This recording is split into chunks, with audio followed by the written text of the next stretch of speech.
9 जून और 10 जून का दिन कन्या राशि के लोगों के लिए कैसा होने वाला है। सबसे पहले हम इन 2 दिनों के तिथि, नक्षत्र और योग की बात करेंगे। देखिए, 9 जून का जो दिन है ये मंगलवार का दिन है।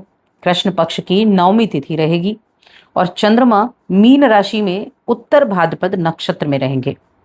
ये सर्वार्थ सिद्धि योग का निर्माण करेंगे। प्रीति योग सुभातकी बनेगा, उसके बाद आयुष्मान नाम का योग बन जाएगा। और गजलक्ष्मी योग पहले से ही बना हुआ है, जो कि गुरु और शुक्र की युति से है। और यहाँ 10 जून की बात की जाए तो बुधवार का दिन है। कृष्ण पक्ष की 10वीं तिथि रहेगी। चंद्रमा मीन राशि में लेकिन रेवती नक्षत्र में होंगे। योग जो बनने वाले हैं वो सौभाग्य योग बनेगा और रवि नाम का योग भी बनेगा। अब इन योगों का प्रभाव कैसे आपकी दिनचर्या को प्रभावित करेगा, क्या चीजें अच्छी रहेंगी, किन चीजों में सावधानी आपको रखनी होगी, चलिए उसके बारे में हम जान लेते हैं। देखिए, चंद्रमा का मीन राशि में होना, मीन राशि जल तत्व की, चंद्रमा जल तत्व के। अब यहाँ पर शनि बैठे हुए हैं। शनि के साथ जब चंद्रमा होते हैं तो पीड़ित हो जाते हैं। और कन्या राशि के जातकों के लिए क्या, सप्तम भाव में यहाँ ये युति हो रही है। यहाँ थोड़ा सा बेचैनी महसूस आप कर सकते हैं, क्योंकि सीधी दृष्टि कहाँ गई, आपकी राशि पर गई। चंद्रमा की भी दृष्टि आपकी राशि पर है और जो शनिदेव हैं उनकी दृष्टि भी आपकी राशि पर है। तो मन में थोड़ी बेचैनी हो सकती है, लेकिन आपकी हेल्थ के मामले में ये दिन अच्छे रहेंगे।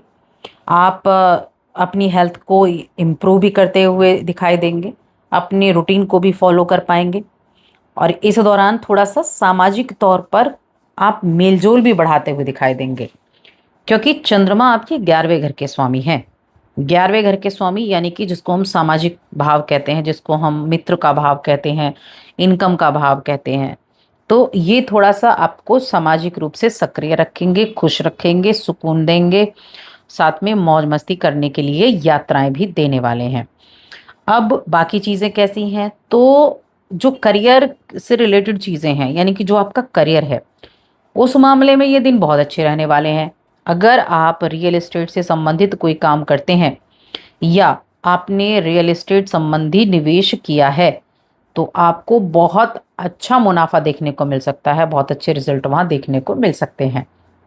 देखिए, यहाँ मीन राशि जो है ना, ये गुरु की राशि है, तो आप बहुत ज़्यादा दिल से महसूस करने वाले होंगे, बहुत दिल से महसूस करने वाले होंगे। आपके जो विचार हैं, उन विचारों को, जिसके प्रति वो विचार हैं, उन तक पहुंचाना आप सबसे पहले चाहेंगे।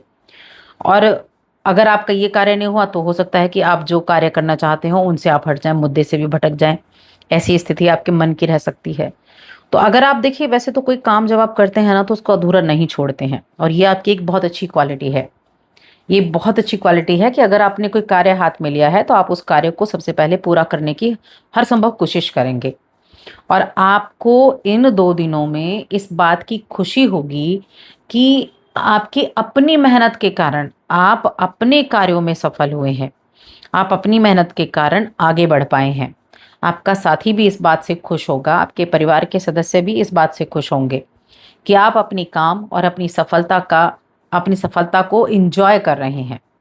इस अच्छे समय का लाभ उठाएं। जब भी आपको जीवन में कुछ अच्छा मिले, कुछ अच्छा आपको महसूस हो रहा है, उसका हमेशा लाभ उठाएं, क्योंकि वक्त किस तरह से बदलता है और वक्त कैसे करवट लेता है ये किसी को नहीं पता।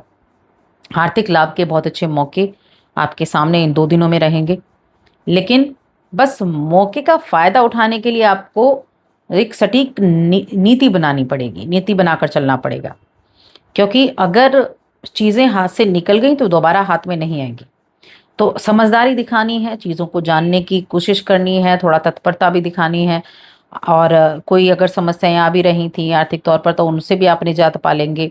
कोई मुश्किल स्थिति थी तो उससे भी आप बाहर निकल पाएंगे। आप कुछ अच्छे बड़े कदम उठाएंगे, सकारात्मक सोच रहेगी। उस सकारात्मक सोच के साथ आगे बढ़ेंगे और जब आपको लगेगा ना आप कॉन्फिडेंट हैं और आप आगे जा रहे हैं तो लगेगा कि मंजिल थोड़ी आसान बन रही है। तो ऐसी स्थितियां रहेंगी। अब ये जो 11वां घर है जिसके स्वामी चंद्रमा है और 7th में गए हैं, आपके 7th हाउस आपके पार्टनर का होता है, आपके बिजनेस का होता है। तो यहाँ सबसे पहली चीज़ तो है कि अगर मन में इच्छा है कुछ पाने की तो उन इच्छाओं के प्रति आप समर्पित रहेंगे। आपके जो परिवार के सदस्य हैं उनका पूरे तरीके से आपको सपोर्ट देखने को मिलेगा।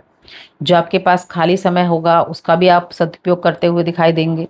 वरिष्ठों का सहयोग भी मिलेगा और आपके जो बॉस हैं, आपके जो वरिष्ठ हैं, वो आपकी तारीफ कर सकते हैं, जिनसे आपका आत्मविश्वास बढ़ेगा। आपके अंदर उत्साह दोगुना हो जाएगा। किसी नए काम को करना चाहते हैं तो किसी नए काम को करने से पहले उसके बारे में कुछ अनुभवी लोगों से मदद भी ले लें और उनसे बात भी कर लें। अगर आज आपके पास समय है तो आप उस क्षेत्र से अनुभवी लोगों से जरूर मिलें जो कार्य आप कर रहे हैं, करना चाहते हैं या शुरू करने वाले हैं, जिस भी तरह के काम से जुड़े हैं। तो देखिए, जब आप दो चार लोगों से मिलेंगे, बातें करेंगे, तो आपको थोड़ा सा क्लियरिटी आनी शुरू हो जाएगी, क्योंकि ये आप अपने रूटीन को अगर फॉलो करते हैं तो बहुत अच्छा है। अब रिश्तों की बात करें तो रिश्तों के मामले में वैवाहिक जीवन ठीक ठाक है और प्रेम जीवन के मामले में मैं कहूँगी ठीक ठाक है। हालांकि समय वो है कि आप उन विषयों पर बात करें जिन चीज़ों को आप छेड़ना नहीं चाहते। आपके अंदर गुस्सा है किसी बात को लेकर, आप आपके साथी के साथ आप गुस्सा व्यक्त कर देते हैं लेकिन ये नहीं बता पाते हैं कि किस वजह से है। तो आपको उन अवांछित गलतफहमियों को दूर करने की कोशिश करनी है, अपनी भावनाओं को प्रकट करने की कोशिश करनी है, जिससे आप दोनों के बीच की दूरी समाप्त हो जाए। अगर आप ऐसा नहीं करेंगे तो आप बहुत ज़्यादा परेशानी का अनुभव भी कर सकते हैं। अब ये जो शनि के साथ चंद्रमा बैठे हैं, ये विष दोष बनाते हैं, तो इसीलिए वैवाहिक जीवन में मिला जुला मैंने आपको बताया, क्योंकि मन में थोड़ा सा कहीं ना कहीं ऐसा भाव रह सकता है कि खुशी जाहिर ना हो पाए, खुश ना हो पाए आप, ऐसी स्थिति रह सकती है। अब शिक्षा की अगर बात करें तो शिक्षा के मामले में कैसा ये समय रहेगा? देखिए, शिक्षा के मामले में अगर देखा जाए तो मिला जुला प्रभाव रहने वाला है। अभी देखिए, तो छोटे बच्चों के लिए तो ये समय जो है वो थोड़ा जो टाइम है वो कुछ नया सीखने के लिए भी, मौज मस्ती के लिए भी चला हुआ है।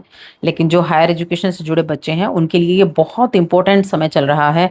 जब आप एग्ज़ाम दे रहे हैं, जब आप जॉब के लिए तैयारी कर रहे हैं, कुछ नया सीखने के लिए तैयारी कर रहे हैं, तो आपको अपनी चीज़ को सबसे पहले ये जानना है कि क्या आपके लिए महत्वपूर्ण है।